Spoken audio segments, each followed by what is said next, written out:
Hi, I'm Annie Botticelli, and this is the Storyteller Forecast for Capricorn for July 2016. Go to my website, anniehelpsyou.com, where you can see more about my blog. I write on a number of different topics. And if you're interested in learning astrology, my Astrology Apprenticeship program will be enrolling in July, as well as my Creating Successful Online Business program. So what is going on in July? July is this long-awaited time to act. We have had just shrouds of retrograde, and we are now stepping into a period of time where it's not only okay to move forward, there are lots of reasons why it's good to move forward. So I'll go into more detail about why I think this is a good time to act. But first I want to talk about some things specific for Capricorn. We track the movement of clusters of personal planets, meaning the ones closer to us, to see what fields of experience are highlighted for each sign each month. The early degree placements will experience these transits before the middle and then later degree placements, so I like to designate the difference between them. Early degree placements are basically the December born Capricorns, or 0 to 9 degrees if you're watching for your rising sign. Middle degree placements are like the 2nd through the 11th or so. So, maybe early would be December and then January 1st, and then the middle would be January 2nd through the 11th, or 10 degrees through 19 degrees for your rising. And late degree placements would be about January 12th through the end of the sign, or 20 to 29 degrees. So the earlier degree placements, and you middle and later degree placements will be having this happen soon, but it will just happen first for the early degree placements. There's this great focus in the 7th house. You will have the sun and the new moon and Mercury and Venus all lighting up this 7th house of relationships. Relationships on every level: romance, business, client interactions, personal friends, people that you connect with wherever.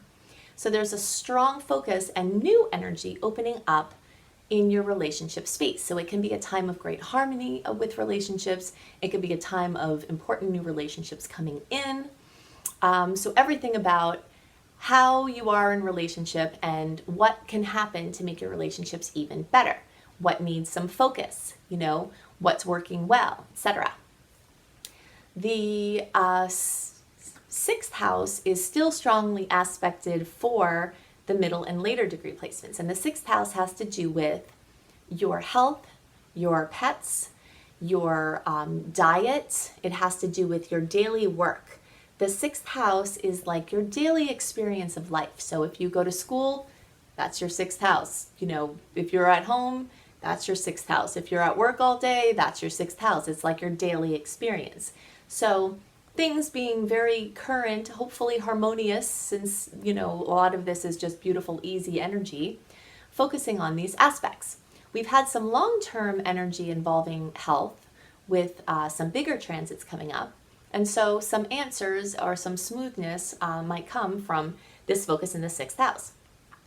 The 6th house has very much to do with, I call it the working smarter instead of harder. For me as a person here, I feel like I'm here doing light work and bringing consciousness to our human experience and our hopefully conscious evolution. And there's times to work hard, but then there's also times to work smart. And sometimes it's hard to work smart. It's easier to just work hard with brute effort. So, and Capricorns are just notorious for this. So there's a theme that you'll hear me talking about always, having to do with how can you do 20% of work for 80% of gain instead of doing 80% of work for 20% of gain. There are a lot of things that this ratio of the 20 to 80%, you'll see it come up in many different aspects of life. I'm not going to get into all of that now, but there's an energetic opportunity when the 6th house is highlighted like it is for most of you, to really start to work smarter. I think I mentioned this last month, but for those of you who didn't hear that or missed it, there's an amazing book called The 4-Hour Work Week. And this man is my new favorite person, Timothy Ferriss, and he opens up this idea that I've had for a while, but was looking for resources for assistance on how you can shift the nature of your experience to delegate out things that aren't your favorite fun things to do so that you have more creative flow to do the things that you really want to do. So think about that. Check out the 4-Hour Work Week, and there's also a resource that goes along with it called Upwork. Upwork.com is a place where you can interact with people doing every kind of business task that you might find yourself trying to do yourself. You can find help with professionals who are good at those things instead of you having to try to do everything yourself. So check those things out, and maybe it'll be a part of your harmony and expansion in the 6th house. The longer term transit that I want to talk about has to do with Jupiter, which is also conjunct the North Node. The North Node is the energy of highest expression in this lifetime. When we look at it in a natal chart, it shows us your dharma, or what you're supposed to be doing, what your highest destiny is.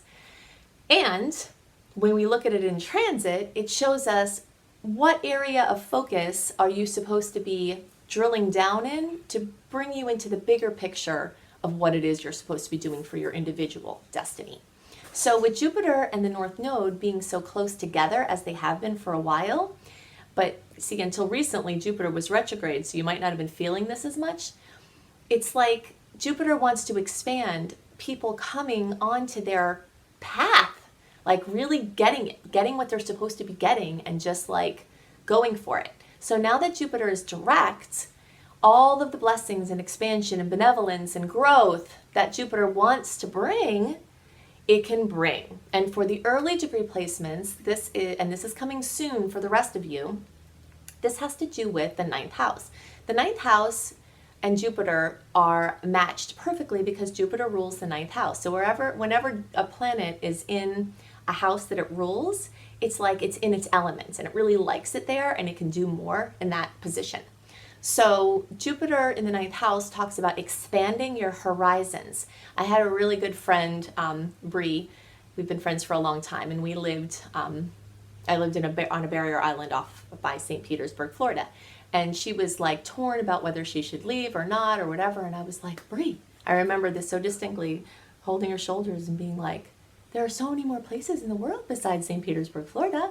And then she subsequently went to go live in different countries and has not been living in St. Pete, etc., and neither have I.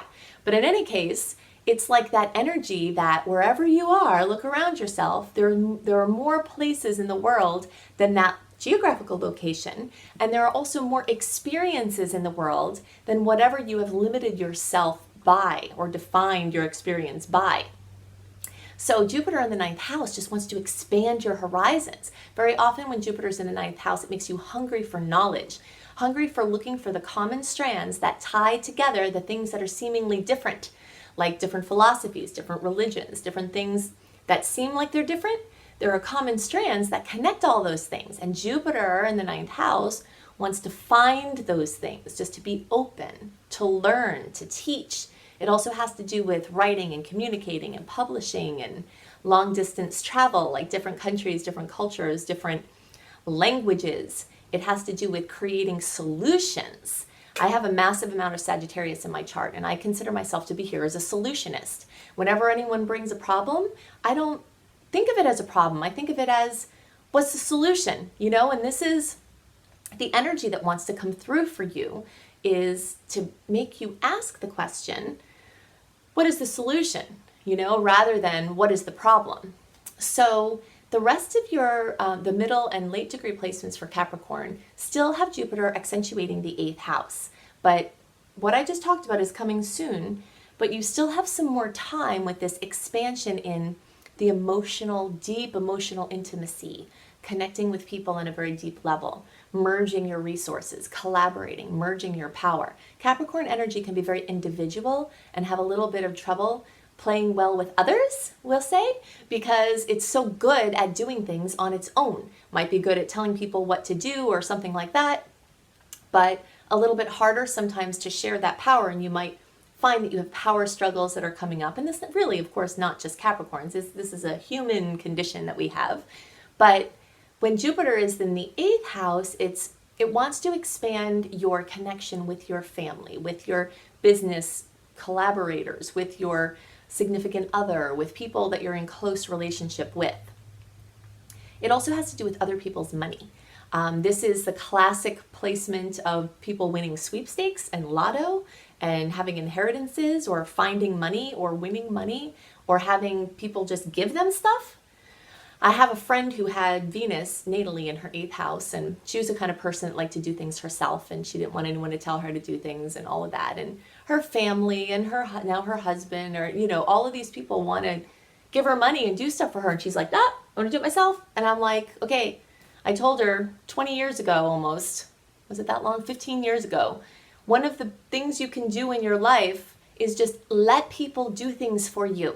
Let them give you money and get over whatever you have to that is uncomfortable about that. And that's the story when Jupiter is in the 8th house as well. Just let the things in that you've been asking for. And if it comes with something, like I'll give you this, but then you have to have that, do your deep emotional work to deal with the issues that come up when there's that, okay, I'm going to give you this, but then it's going to come with this. This conditional love that is so normal for humans that people buck up against. This is a chance to get into deeper intimacy with people on all levels, all types of relationships, by seeing what comes up for you and then clearing it so that you can go deeper instead of just having to set boundaries and just dismiss people altogether. It's like a very inclusive energy, of compassion, of trying to understand where something's coming from or someone's coming from, and healing the things within yourself that have a charge to that. So those are the things specific for Capricorn that I wanted to talk about. And now I want to talk about this time to act, this great second window of only 3 windows in 2016 to act. So I'll give you more details about that now. So I call this month Sugar and Spice because the way that the energies of Cancer, which are like smooth and sweet, come together with the energies of Leo, which are spicy, it reminds me of a recipe, a favorite recipe that I put together myself called Sexy Peach Pie. I haven't talked about my Sexy Peach Pie in a while. I think it's been years since I've mentioned this. But the month just feels like that to me because there's honey and the peaches in the pie, and that's like the sweet, sultry Cancer energy. And then I put cayenne pepper in it, enough to notice. And that is the Leo, the spice, and so this is the overriding energy of the month. One of the most important things to know about this month for everyone is that this is a time to act, unless of course your intuition says something otherwise, because you always have to have your intuition supersede what general energies might be. But this is the first month since March that we don't have influence from Mercury retrograde. Mercury's retrograde phase long past, and we don't have that to look at until August 10th when the shadow period starts again. And Mars has gone direct as of June 29th. So we are still in the shadow period of Mars retrograde, which means that Mars, which rules your oomph, your zest, your get up and go, how you use your energy, Mars is still a little sleepy. But it's direct nonetheless. So if you have been waiting since March to launch a bunch of things like I have, July is a wonderful time to do that. It's not as clear in some ways as the last 3 weeks of October, the whole month of November, and just the beginning several days of December, because that next window of time for action is when we don't have any personal planet retrograde influence or in shadow period. And that period of time, October, November, December, like once we're about a week into October, the rest of October, November, and the beginning of December, is the first time in the entire year of 2016 that we don't have influence from a personal planet being retrograde. Personal planets are the ones that are closest to us. So specifically, we talk about Mars and Venus and Mercury because those are the ones that go retrograde. So you have a window of time here to act. And I have 3 reasons why I feel like this is a time to act, unless you're intuitively led to do your launches in the fall, in which case that would be fine too. The first is because we're not having to deal with Mercury retrograde. The second is because Mars is sleepy, but Mars is direct. The third is because there are amazing aspects this month. There are just so many glorious aspects. many of them are trines. Trines are 120-degree angles, which are considered to be the most favorable in astrology as far as smoothness and easiness and flow. So we've got trines between personal planets, which last like a couple of days. And then we have trines between a personal planet and some outer planets, and those last, more than that, like maybe a week or so. And then we still have a carryover from the big dog trine from last month, the last week in June, where Jupiter and Pluto had their final convergence. They've been dancing in and out of this configuration since fall of 2015. So you still have Jupiter and Pluto, these outer planets. When the outer planets move into any kind of convergence, the effects of that connection last for a longer period of time because these planets take longer to move. So they're kind of just like locked in a configuration. And even though the most powerful time of the energy has passed, it's just recently passed and you're still very much feeling it. So trines on all levels. There's a couple of dicey spots this month, one on July 11th and one on July 16th. Both could possibly be jarring aspects with Uranus. So you kind of expect the unexpected around those times, jolting news, jolting information that comes in. But the predominating energy of the month is really smooth, time for action, time to move forward. Another day to pay attention to, or the days around this day, is July 19th, when we have the full moon at 27 degrees of Capricorn. Full moons bring fullness, completion, fruition. Sometimes something comes in that you've been hoping for, or something wonderful happens so that you're emotional in a happy way. But sometimes the emotions are stressful, or stress or drama. So the energy is focused around Capricorn, and Capricorn rules father figures, authority figures, your work, your career, your life purpose. So there's possibility that a lot of smiles and recognition could come in from this fullness, but there's also the possibility of attention being brought to a work issue or, something that's been pending, that's been stressful. If you have anything with a father figure, with an authority figure, with someone at work, especially an authority figure situation at work, my recommendation is to work out the charge around that situation as much as possible before the full moon. Sometimes full moons bring things that we could not have anticipated, and it's just kind of like, what? Where did that come from? But sometimes it's like the coming to a head of something that's been pending. So if you know that every time you see a certain person at work, there's like a bad energy between you, or that you get irritated or stressed when you see them, you can do energy before the full moon to work it out within yourself. And one of the best tools that I have found to do this, and it works powerfully, I've done this at workshops where people who don't know anything about the book I'm going to recommend did this exercise and they had amazing effects. It's from a book called The Marriage of Spirit by Leslie Temple Thurston with Brad Laughlin. And these are wonderful people, and this book is amazing, amazing spiritual tool. The exercises in section 2 give you this way to work out a problem that's on your mind, where it's like a mental exercise, but then it's also a spiritual exercise. And you'd be surprised at what you can clear on your own without even interacting with someone. So the more you can do that before these points of fullness, the easier possibly they could be. So at the end of the month, we've got a series of nice aspects with the planet Uranus, bringing creativity and genius and surprises that will likely be positive. The ones on the 11th and the 16th are those kind of unwelcome surprises usually. But when that planet is in a positive aspect, usually it's like something comes from the blue that's pretty cool.